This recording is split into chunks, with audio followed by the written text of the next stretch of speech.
হরি ওম।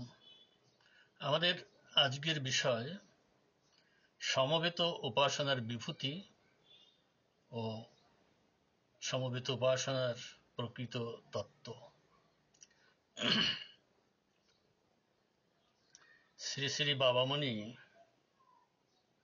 উদাত্ত কণ্ঠে আহ্বান করে বলেছেন, সবাইকে ডাকো, আদর করে উপাসনার আসনে এনে বসাও। শুচি স্নাত দেহে শুদ্ধ বস্ত্রে তারা এসে তোমাদের পাশে বসুক। তোমরা যে মধুর স্তোত্রাবলী উচ্চারণ করো, তার সাথে শুধু নিজ শ্রবণ শক্তিটুকু দিয়ে তারা প্রেমপূর্ণ সহযোগ দিক। দেখবে এতেই জগতে বিপুল মঙ্গলের আবর্তন সৃষ্টি হচ্ছে। একজনকেও দূরে থাকতে দিও না, সবাইকে এনে একত্র করো, নামে প্রেমে আবদ্ধ করো। দ্বিজ চণ্ডালের বিচার নেই, সে শুধু কানে শুনতে পায় কিনা এটুকুই দেখো। পবিত্র ওঙ্কার ধ্বনি সে শুনুক, পবিত্র গায়ত্রী মন্ত্র তার কর্ণকুহরে প্রবেশ করুক। তাতেই সে নিজের ইচ্ছার অজ্ঞাতসারে নিখিল জগতের পরম কুশলের পথে নিজেও হবে ধাবিত, অপরকেও দেবে প্রেরণা।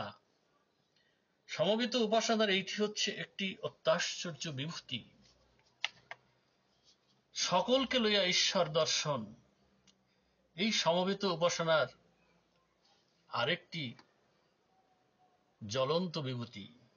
সমবেত উপাসনা কেবল তোমার আত্মার অফুরন্ত পিপাসারই পরিতৃপ্তির জন্য নয়, নিখিল বিশ্বের, নিখিল প্রাণী সমাজের প্রত্যেকের কাছে তোমার প্রাণের অবিচ্ছেদ্য মিলন বিধানের জন্য এবং সকলকে নিয়ে একসাথে মহানন্দে পরম প্রেম স্বরূপ নিত্য সুখকর শ্রী ভগবানের চরণে আত্মসমর্পণের জন্য।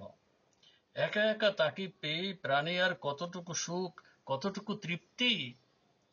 আমরা তাকে পেতে চাই সকলকে নিয়ে, সকলের সাথে। অবশ্য ঈশ্বর দর্শন ব্যাপারটা মোটেই আপেক্ষিক নয়।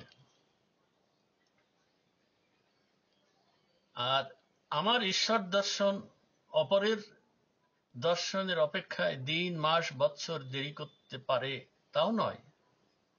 আসল কথাটা হচ্ছে এই যে, আমি যেমন এখনই ভগবানকে দেখতে চাই, পেতে চাই, জানতে চাই, বুঝতে চাই, আমি যেমন একটি মুহূর্তের জন্য বিলম্ব সহ্য না করে এখনই তার পাদপদ্মে আত্মসমর্পণ করতে চাই, ঠিক তেমনি সবাই তাকে এখনই দেখুক, এখনই জানুক, এখনই বুঝুক, এখনই পাক, এখনই তাকে আত্মদান করুক।